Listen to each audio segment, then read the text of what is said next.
Welcome to the Classical Gabfest, a weekly discussion about the ever-changing world of classical music. I'm your host for this week, Tiffany Liu, and with me as always is William White, and this week as our guest host, we're introducing a new member of the Gabfest team, Desmond Su, violinist and conductor, who has taken over our social media feeds from our old friend Sunny.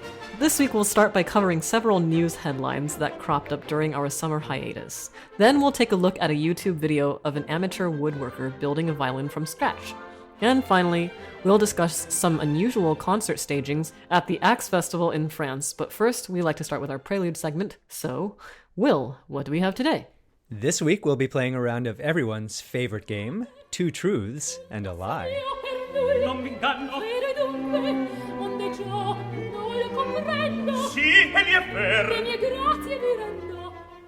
Okay, here's how this works. I have chosen 3 musical excerpts, all ostensibly by the same composer, but in a sinister ploy. I have in fact chosen one excerpt that is not by the composer at all. My co-hosts will listen to these 3 excerpts to try to discern which gives lie to the following statement. This week's excerpts are all by Pyotr Ilyich Tchaikovsky. But before we discuss the excerpts at hand, let's discuss what makes Tchaikovsky sound like Tchaikovsky. I can't remember if we've had Tchaikovsky before in this game, but he's a wonderful source for conversation, I think. I feel like we have. I find Tchaikovsky's music repeats itself a lot, but in many different ways over the course of whatever the work is. Seems to end up being unique to himself. Yeah, I feel like Tchaikovsky has he has a supreme gift for melody, which I'm sure I said last time. As far as what distinguishes him from, like, let's say other Russian composers, I mean, he does have a sort of, we'll say classical, right? bent. I mean, he a great admirer of Mozart, and I think he does take his lead from them in some ways that I think other, quintessentially Russian composers don't do as much. Yeah, I found that with those coming before him and then Tchaikovsky himself, there's a little more traditional form in the Western culture than like Rimsky-Korsakov or Mussorgsky. Mm-hmm, yeah. Well, very interesting. I hope that is helpful to you. It sounds good to me, but we'll see what happens. All right, here is your first excerpt.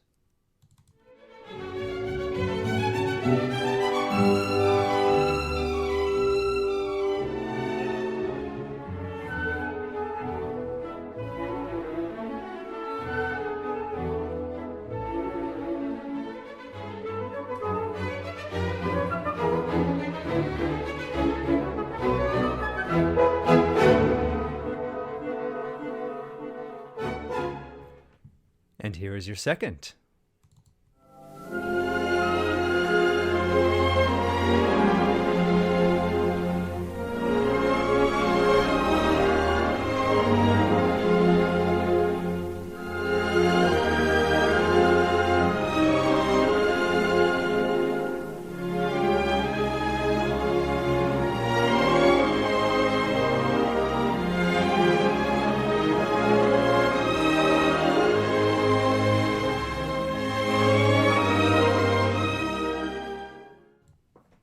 And here is your final excerpt.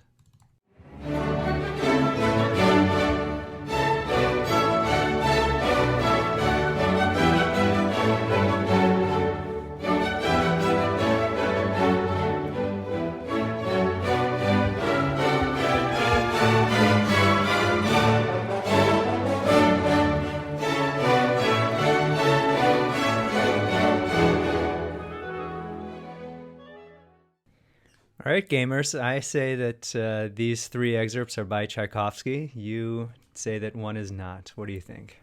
The third one sounds familiar, and I cannot, for the life of me, Yeah, I figure had it the out. same reaction. I've definitely heard it before, and I think I might have played it before. I'm not sure. The first one is a waltz of some sort, and he's so famous for those that I don't want to say that's the one. 2, for some reason, felt like it wasn't Tchaikovsky to me. I think it had to do with like the long phrasings, only the violins for so long, and the way that I think the winds and the horns were used harmonically and rhythmically. It didn't quite make sense for me to be Tchaikovsky. Yeah, I think I'm actually going to concur, Desmond. I somehow felt that the approach to the melody in the second one was clumsier than the outer ones. or at least certainly than the first one. The first one, I mean, it sounded so much to me like his ballet stuff. I don't know whether it is from Sleeping Beauty or, maybe some part of Swan Lake that I don't remember, but it sounded so much like parts of the Nutcracker. And then at the end there, the use of the clarinets, which I think Tchaikovsky was so gifted at, kind of sneaking their little noodles in there. So I'm gonna agree with 1 definitely being Tchaikovsky in my book. Of 2 and 3, I would say, again, approach to melody in the second just seemed a little bit less graceful than I typically associate with Tchaikovsky's melodies. What else? You mentioned the use of the horns. There's one interjection, right, that they make. It's sort of it seems a little bit strange. It seems a little bit sudden, unexpected in that sound world. So I don't know. I mean, I think we're both on the same page here with number 2 as the lie. Yeah. And you're both correct. Yeah. All right. Ears don't lie. Very nice, folks. The first one was from Tchaikovsky's Second Orchestral Suite. So, that's this sort of repository of big Tchaikovsky orchestral music that not that many people pay attention to. That one is notable because in the last movement, he includes 4 accordions in the orchestra. No. I did not choose that. No wonder nobody pays attention to it. The third excerpt, which is also Tchaikovsky and great ears there, is from his third symphony, the quote-unquote Polish symphony. The lie is music by Mykola Lysenko, who is a Ukrainian composer roughly concurrent with Tchaikovsky. And I mean, you can see why I chose it. There's the lushness of the orchestration. There's the big long melody line, but as you guys pointed out, it doesn't quite have that level of sophistication. Maybe some of the interest in the harmonies that you would expect of Tchaikovsky, but it would have fooled others, maybe not you. So very nice job. Yay. All right, that just about does it for this week's Prelude segment. But before we wrap up, we'd like to remind our listeners that we do periodic listener-generated Name That Tune rounds, so we invite you to try and stump us. Check our show notes, where you'll find a link to the form where you can upload a 30-second clip of an unidentified piece of classical music for us to try to identify. And with that, we move on to our first segment. Tiffany, what do you have for us? This week, we're starting off with a roundup of recent headlines in a segment we call News. Every week at the GabFest, we try to keep our listeners apprised of the major news and goings-on in the world of classical music, but sometimes more stuff happens than we can possibly include in our show, or a story bubbles up that doesn't have quite enough substance for a full segment. Or perhaps we take a 2-month summer hiatus and want to get caught up, so we've collected a bunch of stories for a series of lightning round discussions. All right, let's get to it. Desmond, why don't you take this first headline? Stephen Hough, a pianist, composer, author, painter, and gramophone award winner, has been knighted in the Queen's Birthday Honours. One of the most admired and beloved of British cultural figures, Hough's career has encompassed 70 recordings, 8 gramophone awards, and 29 proms appearances, as well as compositions performed at the Westminster Abbey, the Clyburn Foundation, and the Takas Quartet, and many others. Are you guys Hough fans? I guess we should become them. Well, I think he's an interesting guy, and it's interesting that they mentioned that his compositions have been performed at Westminster Abbey. He's Catholic. He's a gay Catholic. He's an openly gay Catholic pianist. And he writes about this in his books. He writes books all about music, and then at the end he puts his thoughts about religion and society and all of this other stuff. So I've read one of his books. I can't remember what it was called, but he's an interesting guy. A blogger, also writes sort of columns for British newspapers sometimes. So he's just a very thoughtful guy, and I find him a very compelling interpreter. So more power to him. And I think that at this ceremony, Sarah Willis, one of the horns in the Berlin Philharmonic, also got an MBE, another sort of title of the British realm. All right, let's go on to our next headline here. A country house lived in by Giuseppe Verdi for 50 years is being put up for sale. That's ending a long-running squabble among the Italian composer's heirs. Verdi built the villa on land that he owned in Sant'Agata di Villanova in 1848, initially inhabited by his parents before he moved in with his second wife, Giuseppina Strepponi. In 1851, and he remained there until his death in 1901, so 50 years. The home is currently owned and partly lived in by 4 siblings who are descendants of Maria Filomena Verdi, the composer's younger cousin. And the family has fought over what to do with it for the last 20 years. And given that none of the 4 of them can afford to buy the rest of them out, they've finally decided just to sell the whole thing, which, of course, contains some of Verdi's works, books, paintings, his beds, and other belongings. And is it clear who the buyer is for this? Because I really hope it's like some player in the Italian state. It wasn't clear to me that it had already been sold. It was just that the decision to sell it had been made. I see. Well, I hope that either a government facility buys it or perhaps, a charitable foundation of some sort. Because, I spent a lot of time this summer on my travels going to these kind of house museums. I went to the Ravel House Museum and the Beethoven House Museum. I've been to the Bartók one, and they're great spaces to go see. And especially if somebody lived there for such a long time, you can really set it up in an interesting way. And I think that would really be the best possible outcome here. Yeah, of course, provided that the upkeep is, well, that's right. I mean, Will, you've told me about your visit to the Ravel house. Yes, where the tiles are breaking and the wallpaper is folding and the garden is overgrown with weeds. Yeah, it's not very good. Yeah, and all in all, I find that sad. I mean, I care about Ravel, I guess, more than I care about Verdi. But, really hope that either a really dedicated private, collector or the government entity will take it up and turn it into the museum it deserves to be. Will, why don't you take this next headline? All right. Well, big doings in the world of musical chairs here. The 26-year-old Finnish conductor Klaus Mäkelä has now joined the Concerto Orchestra in a 10-year commitment, beginning as artistic partner for the 2022-23 season and becoming the orchestra's 8th chief conductor in 2027. Mäkelä is also chief conductor of the Oslo Philharmonic Orchestra, music director of the Orchestre de Paris, and artistic director of the Turku Music Festival.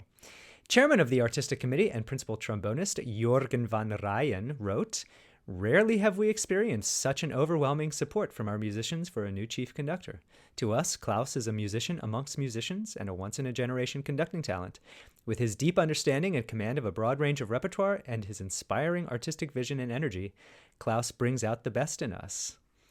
So, okay, we're on a call with young conductors here. What do you guys think? I mean, at the age of 26, would you have wanted to take over the Concerto Symphony Orchestra? I mean, at the age of 26, you're just young enough to think that, that you can do that without any, problems, right?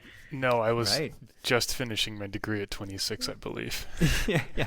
I will say I've only ever seen 2-minute snippets of him conducting, and they're all quite good from behind a camera, so hopefully I get to see him work in person sometime in the future, but we'll see. Tiff, have you had opportunity to check out any of Mäkelä's? Not at all, no. Work? I mean, I did watch, they had a very interesting method of announcing, right, their selection. They released a video, of course, and it's kind of cool. I like the animations that lead into and the portrait that kind of resolves into the real person. I think it's nicely done. But no, I don't know his work at all, and I look forward to, seeing a little bit of it. I'm not generally a conductor watcher, but, It's interesting here that they're not making him the chief conductor immediately. They're sort of letting him warm in the saucer for another 5 years before he gets that title. Do they have one right now? No, they don't, because, it was Daniele Gatti, and he was dismissed because of this whole investigation into inappropriate behavior. So no, right now they're just sort of stringing along a number of guest conductors. But so that's that is an interesting thing. It's like they could have just given him the reins right away, but I would have to expect that some of this has to do with the fact that he already has 5 other things going on. So yes, yeah. I think that when I forget where in the article this was mentioned, but I think that the idea of not having him be artistic, what is it called? Chief conductor until 2027 is out of a desire to respect his other commitments. So I mean, I expect that he probably has contracts ending at that point. But yeah, a 10-year commitment is enormous for any orchestra, I think, right? That's like pretty unusually long. Yeah, especially for, I mean, conductors obviously end up spending oftentimes a lot longer than 10 years in one place, but that is strung out over a series of much shorter contracts that are renewed and revised over that period. But yeah, for a one-time commitment, 10 years is a very long thing. So I hope it goes well. I don't think I've ever seen anything over 5, especially not in the States. Me neither.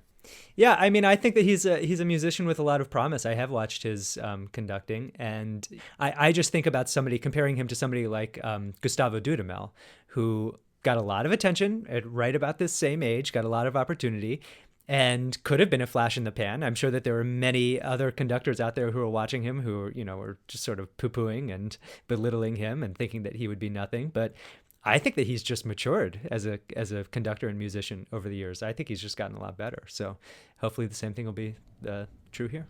Great. Okay, let's go on to our next headline here. Desmond? McGill University announced back in June that McGill Conservatory of Music will be closing for good after the summer. The conservatory, which has been run by the university's Schulich School of Music, was open to the greater Montreal community, giving courses to students of all ages and offering teaching space to instructors free of charge.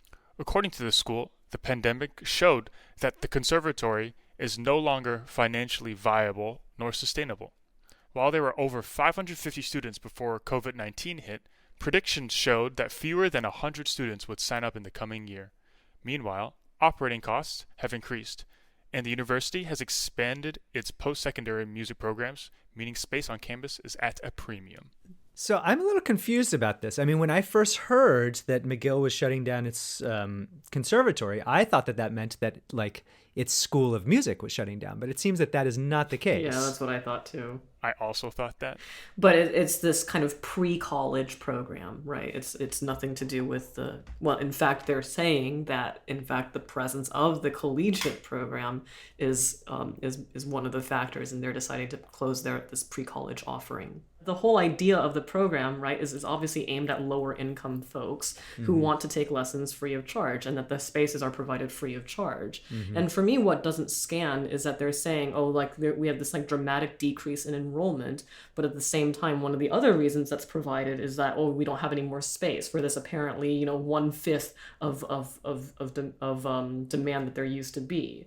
So like this doesn't really track for me, especially like since obviously nobody starts a program that's free of charge for it to be, quote, financially viable. Like that's obviously not the aim here. I think we've covered for example, Juilliard's new pre-college initiative, which allows for tuition free, right? I mean, it's not new, but it's like kind of an expansion of the program, the Harlem, I forget what it's called, but we've covered it on this podcast before. And like such initiatives are, as we've described before on this podcast, like pretty crucial to making sure that people can actually access this art form. Well, let's go on to our next headline here. Richard Tereskin, a commanding musicologist and public intellectual whose polemical scholarship and criticism upended conventional classical music history, died this June in Oakland, California at 77 of esophageal cancer.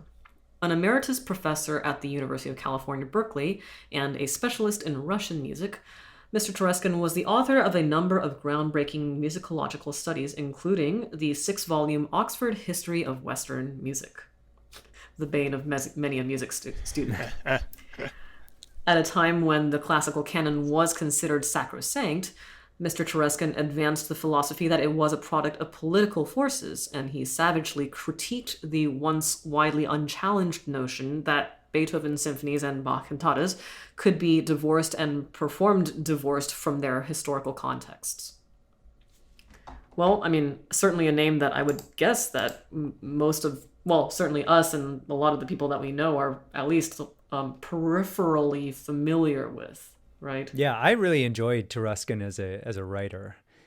Even in some things as dry as the history of Western music, or it's the Groves. I mean, he was like, I think he was the editor of one of the editions of the Groves, and or certainly wrote extensively in there. And I remember doing some research one time and reading his entry about Stravinsky, and it's just like, he does not write for an encyclopedia the way that you expect somebody to write for an encyclopedia. He makes it really entertaining. And, you know, he was polemical, and he was very opinionated. And I think that rubbed a lot of people the wrong way. But he's another one of these who would write columns in the New York Times. That's right. And, you know, just like have takes about lots of stuff and sort of bring classical music into a broader conversation. So some of what he did, I'd like to think that we have taken up the mantle of some of that. Well, yeah, and certainly this idea, right, the one that I alluded to, of our not being able to separate music from the context in which it was written. I mean, that's like, it's almost de rigueur now in terms of the dialogue, right? And it's fairly assumed. It's assumed that we have to study, we owe it to ourselves and to history, especially in light of the latest social justice revisions of what we have previously thought of as unchallenged history. It just seems like there's no bigger way that he could possibly have taken over the dialogue. Yeah. Cool. Well, rest in peace, Richard Ruskin. Will, why don't you take the final headline here? Early in July, a fire broke out in the Estate and Memorial Museum of 19th century composer Nikolai Rimsky-Korsakov. Over half of the exhibits have been destroyed in the blaze, which has devastated more than 1,000 artifacts. The estate in the West Russian village of Lyubensk was purchased as a home for Rimsky-Korsakov's children, and it was there he died in 1908. So another story about a composer's home place that became a museum, and this one's a real bummer, I have to say. I mean, I can't imagine a time when I would end up visiting this particular one, but it's nice to know that it's there, and that seems like a lot of historically important stuff. Yeah, it's definitely a loss. Do we know anything about saved, or the half that is saved, or was not burnt on fire? I'm afraid I don't. Listeners, let us know. Yeah, listeners, chime in, especially if you can speak or read Russian. I think that there's probably a lot more resources out there on the Russian internet. That would be great to know. Well, that's our quick and dirty news update for everything that we missed during the summer, but there's probably still more that we missed during the summer, so we'll probably come back to more headlines fairly soon. Will, why don't you take us on into our second topic of the day? Listeners, have you ever wondered just how a violin is constructed from raw wood? Well, you're in luck, because apparently there's a whole flourishing world of YouTube videos in which this very process can be seen from start to finish.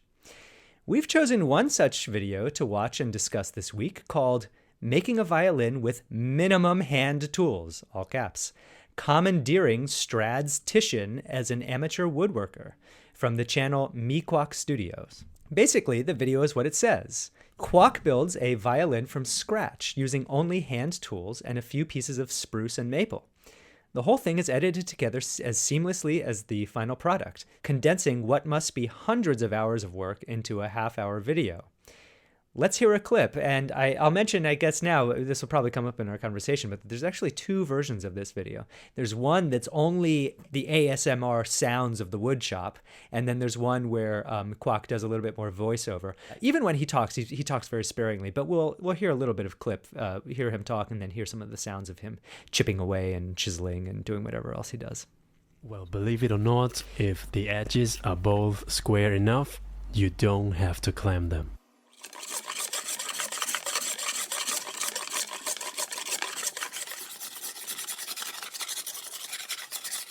All right, guys. Well, this is a video that I found totally enthralling, but I am one to bliss out on a transfixing YouTube video. What did you guys make of it, Desmond? What did you think of this? When you asked me to get on the podcast, I turned on this ASMR video and listened to it while I was doing my research and readings. I thought it was fantastic, the ASMR. I'll probably go look through and skim through the voiceover to see what he has to say, but it was really intriguing to me watching a violin be made. Had you ever seen that? I mean, did you know how a violin was made before this? Nope, I just play it. Yeah, it is interesting how, these instruments, I mean, my takeaway was watching it was just like thinking about the history. Like, how did people figure out how to do this? And obviously that's like an iterative process of over the course of hundreds of years. But then, now in the year 2022, we just do receive these things as objects and think of them as sort of pre-existing, ideas, concepts in the world. But somebody got to make this. Tiffany, what did you take away from this? So I actually have spent a lot of time in luthier shops. In fact, one of my best friends is a luthier. I've lived in his shop before. I've helped him, do adjustments. I've seen him do everything that's in this video. So there's not the novelty for me in this, nor the kind of like, the new introspection that you might have experienced, I guess, because this is something that I've thought about and pondered and been in the presence of quite a lot. It's beautifully done. In the end, for me, I guess it's nice that, the ASMR version is kind of nice to, as you say, bliss out to. And it's, obviously very well recorded. There's this whole world of now just like videotaping and miking things that are just processes that we've taken for granted for a long time, or even not even processes, like just snippets of life, we'll say. Like I watch a dog channel and I think about how much work it must take to like enter the room before your dog, have the camera positioned as such a way, put record, and then let the dog in. Like things like this. Right. It's like the act of the videotaping of it is what occurs to me most in the watching of these videos. So I'm not really, reflecting on the substance of the video itself. I guess where I'm not challenging it or even necessarily like expressing dissatisfaction, but I do find it a little bit slightly deceptive to say, oh, I made this violin with my minimal tools during the lockdown. It kind of gives the impression it's like this is just some person who's like figured it out. Right. And that's not true. There are thousands of hours of study involved. There's exact measurements to the half to the quarter of a millimeter for how much space is between the purfling and the edge of the face of it, and then for what angles that you need to camber the fingerboard at, and like there's very precise measurements behind all of these, and there's years of study. So whether he's amateur or not, like there's a lot of scholarship here, and so for the billing to maybe in order for it to even punch through and make it to the demographic where people are not necessarily interested in violin making at all, but still want to watch this video. Maybe there's something in the algorithm that says you have to label it kind of like the way that this is billed. So I mean, I don't know. I find that a little bit like okay. But yeah, I mean, the question of like what qualifies this guy as an amateur woodworker, I mean, I don't know. Is he just like retaining his status for the Olympics or something? Like, is he? I would have to think that he would be able to sell his woodworks, because I mean, it looked quite beautiful. And I don't think one gets to this level of luthiership without it being like, maybe not marketable, because I mean, in the end, the difference between amateur and professional is like whether you do it for money or not. Right. Yeah. But okay, so fine. This guy is not a professional luthier, but he's doing, professional level stuff. Yes, definitely. Although, so one thing I thought was interesting is that if you look down in the description box, or maybe in the top pinned comment, he's running a workshop, which I assume is an online thing, for true amateur woodworkers to teach them how to make a violin. And he even says in there, you can be starting from scratch. This can be your first woodworking project. And I'm just like thinking like, oh my God, that would be setting somebody up for a world of disappointment. I mean, if that's what they're doing, then it's hardly a matter of like, does it sound like a Stradivarius or not? And I know people who have done this. My luthier friend has on occasion tutored people through making their own, violin. Really? Yeah. Huh. I mean, if I lived, where he lived, I probably would have tried. Right. It would be the next step up from the Build-A-Bear hurdy-gurdy that we got you. Oh, I was thinking it was the next step up from conducting. What about you, Desmond? Have you ever done any woodworking, and would you take on the challenge of trying to learn how to make a violin? The only amount of woodworking I've done is, I think my first year at Montreux, Tiffany and I made our own batons. Yeah, I was just going to talk about this. Did you really? Yeah. Did you use a lathe or something? Did you turn it? Yeah. Uh-huh. Yeah. Which is much easier. Yeah, and I had someone to help me make sure it wasn't square and that it was like say, a rounded you bulb. don't say making a stick is harder than making a violin. Yeah. No, I have not really experienced woodworking. I've done more welding in high school than I did woodworking, but I was pretty incapable of making a circle at all. So I'm glad we had someone to help. But to be fair, I can't use it because it's just all too heavy. It just looks really nice and really good for rehearsals sometimes. Yeah, I think if I recall correctly, we started with like a dowel rod for the shaft, and you narrow it down from there. But if it's your first time like using any of these tools, you get ginger about it a little bit because it does get really thin, and like it doesn't, you don't have the point of reference for like a baton, which is really thin. I mean, we're talking maybe a couple of millimeters and then less as it goes up the shaft. So, as soon as you hit like 2 millimeters, you're like, okay, that's thin enough. Okay, good. And you're just like scared of breaking the thing. So if I were to do it again, and I think, I, of course, was trying to remember, like, what is the shape of the bulb of the baton that I like? And I don't think I quite got it right. So I don't use the one that I made either. But it is cool to say that I made it. And it does live in my baton case. The other thing that I thought about this video was I wish that he had gotten a more proficient violinist to test out the instrument at the end, because he does play a little bit at the beginning and the end, and he's no great shakes on the fiddle himself, and so it would be super interesting to hear somebody play this instrument that he made, this this quote unquote amateur YouTube guy. I'd love to hear that. So, but I did think that this was a very enjoyable half an hour of my time spent, and I was totally sucked in. I love a good video like this. I will watch an art restoration video any day of the week. Oh yeah, I watch a lot of those. Yeah. Tiffany and I are like such the same YouTube habits. It's very funny. But this is really cool. So I would recommend it to listeners, and listeners, we'd love to know what you think about it. So send us an email. And I think now we should move on to our final segment. Desmond.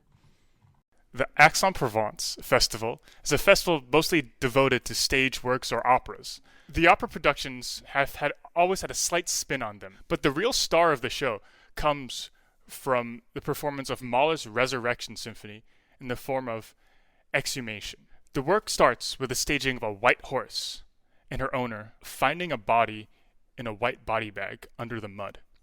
Over the course of the rest of the work, the 90 minutes or so, bodies are dug up, laid out for audience to see in their body bags, all 160 of them, and then eventually driven away. Those dug up bodies were depicted with people working from the United Nations of High Commissioners for Refugees. Long story short, we watch a United Nations team silently excavate a site where catastrophe has taken place. Given the ongoing war between Russia and Ukraine, the director of the festival, Romeo Castellucci, emailed audience members assuring that the production was conceived a year before the war broke out. Given the nature of resurrection, what does everyone think about this kind of portrayal of the events and the staging? Well, look, I mean, the AIX-EN-PROVENCE festival is one of these, European resort town festivals that happen during the summer. They're very popular. That's where all the most rich people in Europe go. So they go to Lucerne, they go to Salzburg, they go to Bayreuth, and they go to AIX-EN-PROVENCE. And of course, these days, these European festivals are very taken with staging of concert works, with unusual stagings of operatic works. It's definitely the Regie Theater that you often hear about, the director's theater model, where the main goal is to stir a controversy, to provoke, to try to teach a lesson to these wealthy elites who come in and out of these resort towns for their art festivals. And so in a way, this is more of the same, but you've seen a trend towards staging things like the Bach St. Matthew Passion, which has a very clear narrative arc. I mean, that's an opera in all but name. But with something like Mahler's Resurrection Symphony, I feel like the message, though clear, and though there's a musical arc to it, I don't know that it necessarily suggests, this kind of like either a ballet or a pantomime or a staged production to it. To me, the message of the music comes through very loud and clear, and the message of the words comes through loud and clear. And, I think that this is an example of a director trying to sort of work at cross purposes, or to work at an adjacent angle to the message of the artwork itself, and superimpose an idea that they want their audiences to leech onto. So this is not really my thing, I would say. It's not really my cup of tea, but I don't know. I'm interested in hearing what you guys think about it.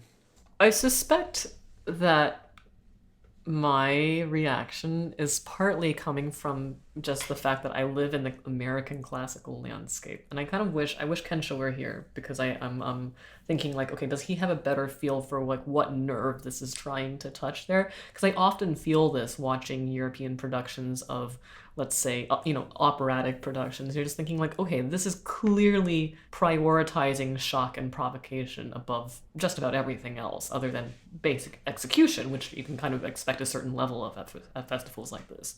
And so we live in a landscape in the States of almost always constantly trying to defend the art for exactly what it is. And so like efforts to shake it up or to do something violent to it or really provocative are not only met with skepticism from the people who do this already, but also a sort of like, you don't trust enough of your audience to either know enough about it or to like it enough that you won't turn them off of the whole art form altogether.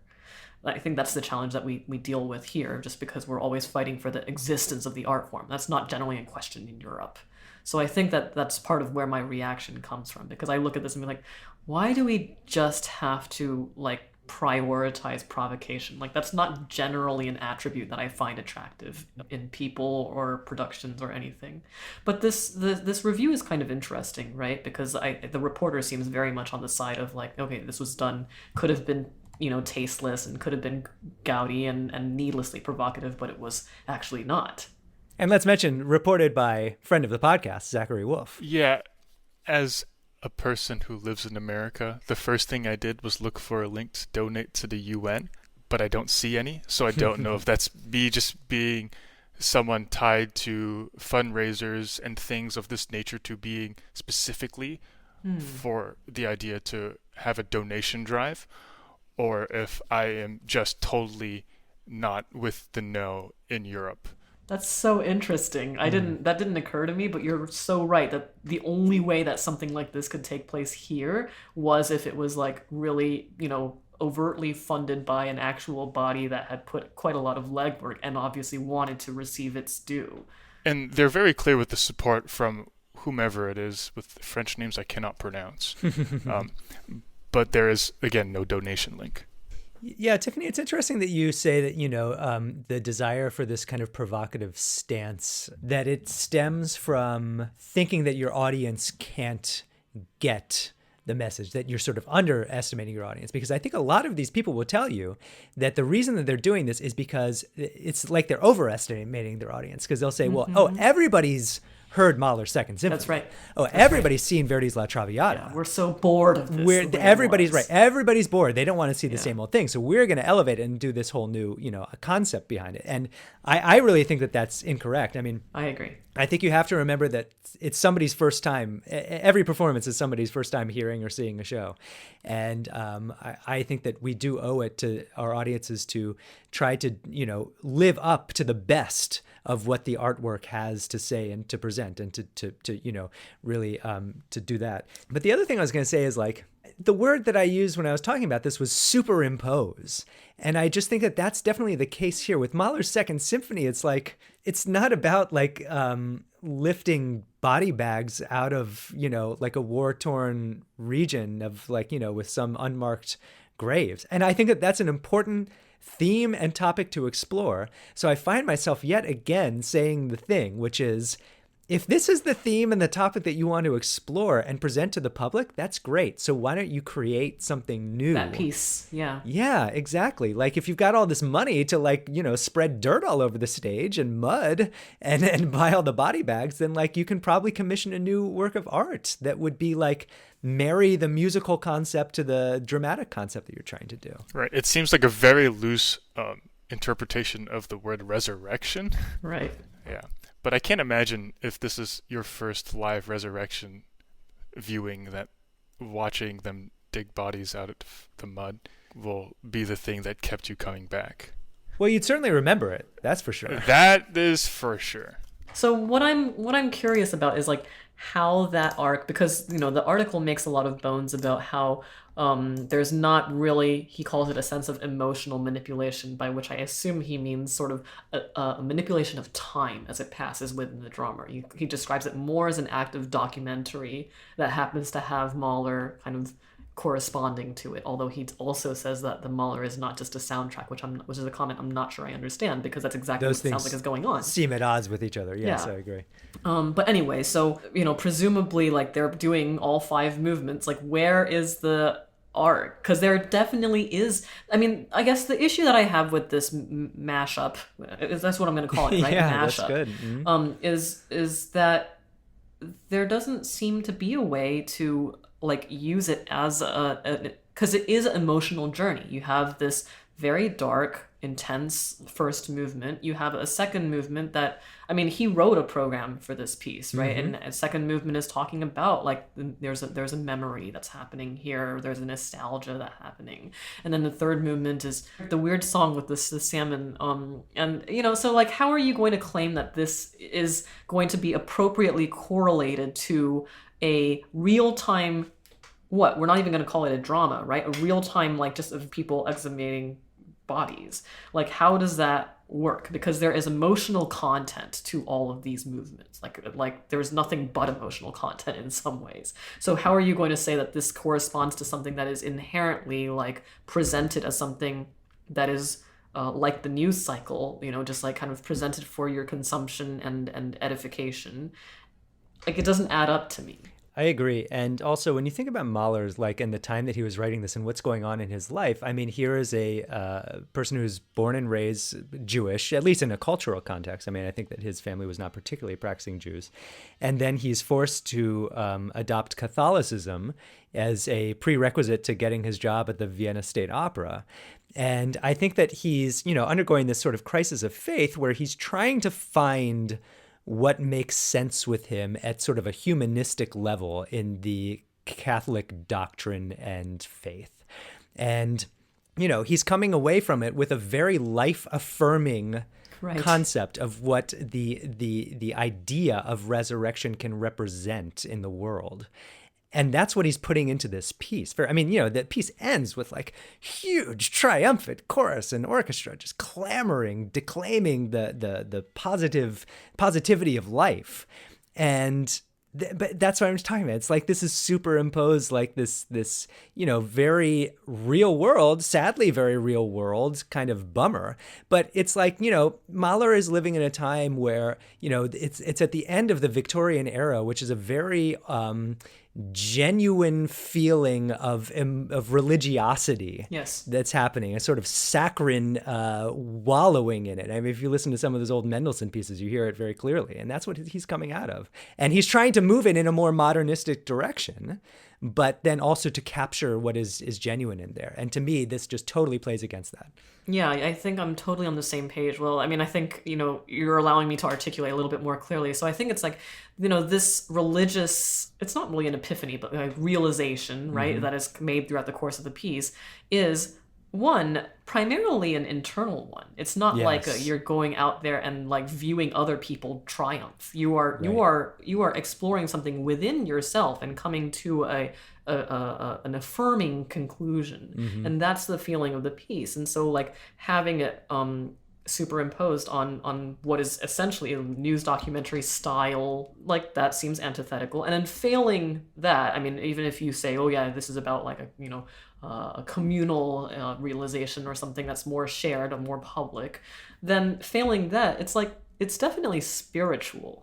And so then like, what are you gonna, I mean, you're gonna have like Urlicht, Child Looks on Heaven, and hear the body bags? I don't get it. I don't know. Yeah. But that said, okay, let's say this build, in New York City. Would you guys go see it? Probably not. I've actually never listened to Mahler 2 outside of our readings this summer. Would you want this to be your first go? I might bring a blindfold, and if it gets too much. Right. But if I've seen it many times, I'd be definitely intrigued. But again, it's just a mistake to assume that everybody has seen Mahler's Resurrection so many times. They're just bored of the old thing. Yeah, Right. All right. That will do it for our topics discussion. Will, I think we're going on to the classical mixtapes, right? That's correct, Desmond. And in our classical mixtape, we each recommend some music that's caught our ear this week to share with our listeners. So, Tiff, why don't you get the ball rolling here? What do you have to share this week? Okay. This week, I'm sharing with our listeners a recording of Prokofiev Piano Concerto No. 2. This is Yujia Wang and Pavel Yervi with the Berlin Philharmonic.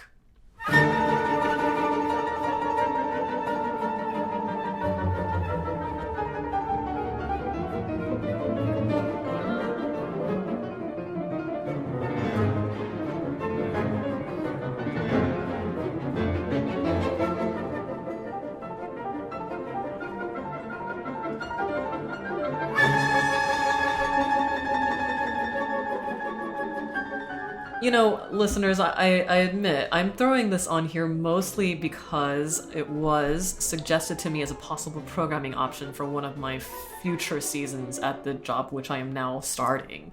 And I don't know the work very well, so I started listening to it a little bit, and I don't know that I'm convinced yet. So I'm curious if there's any of you out there who know and love this work, because I want to be sold on it. And I'll admit that obviously, the two piano concerti that we mostly know in the field are 1 and 3, right? 3 is the more kind of virtuosic, like quintessentially Prokofiev one. Number 1 is this kind of very friendly, blended work with the attacca between I forget whether it's 4 movements or 5, but much more friendly and shorter, generally accessible to younger pianists.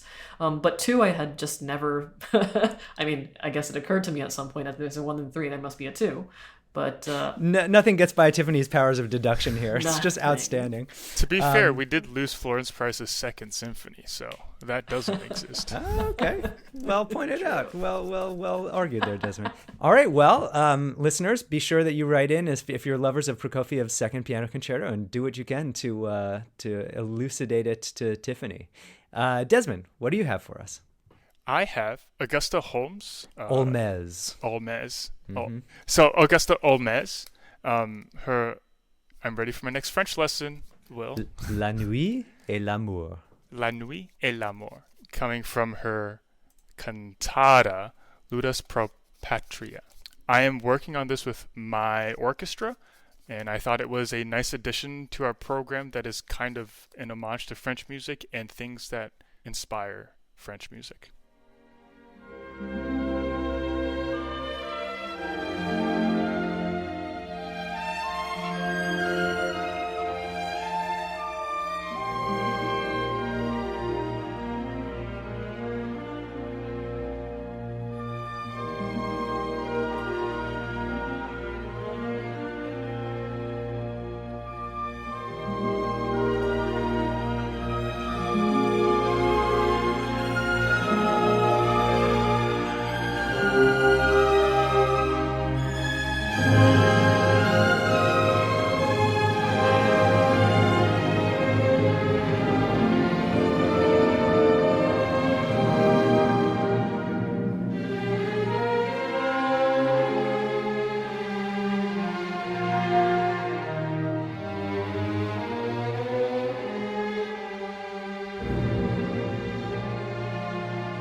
Yeah, so Augusta Holmès was an Irish woman who moved to France, and then she put that the accent grave on her name so that the French people would be able to pronounce it and pronounce it in French, of course. Yeah, I thought it was a really nice little addition to the concert, and she seemed to be very influenced by Wagner, Saint-Saëns, and maybe even some Bizet, and it seems to be really nice on the fingers for all instruments involved, which is a really important factor for me.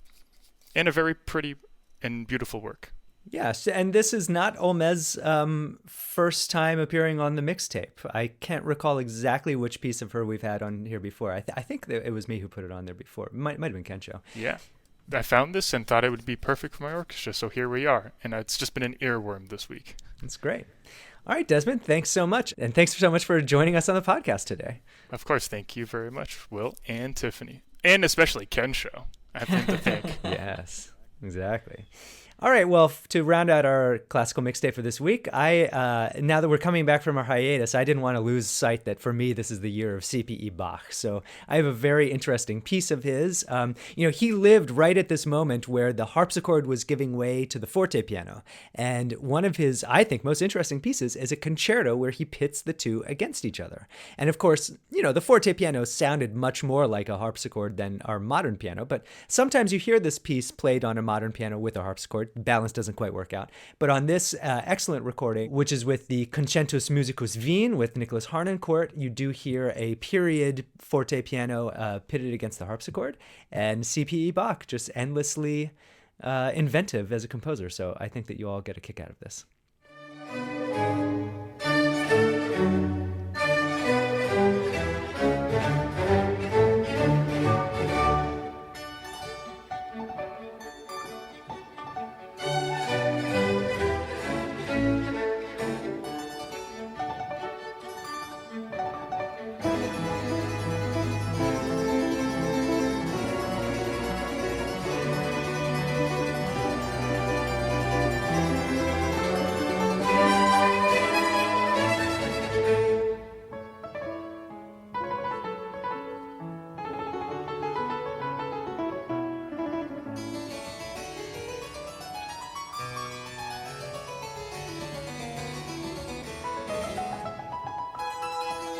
You'll find the links to all of these and to our full classical mixtape playlist in the show notes.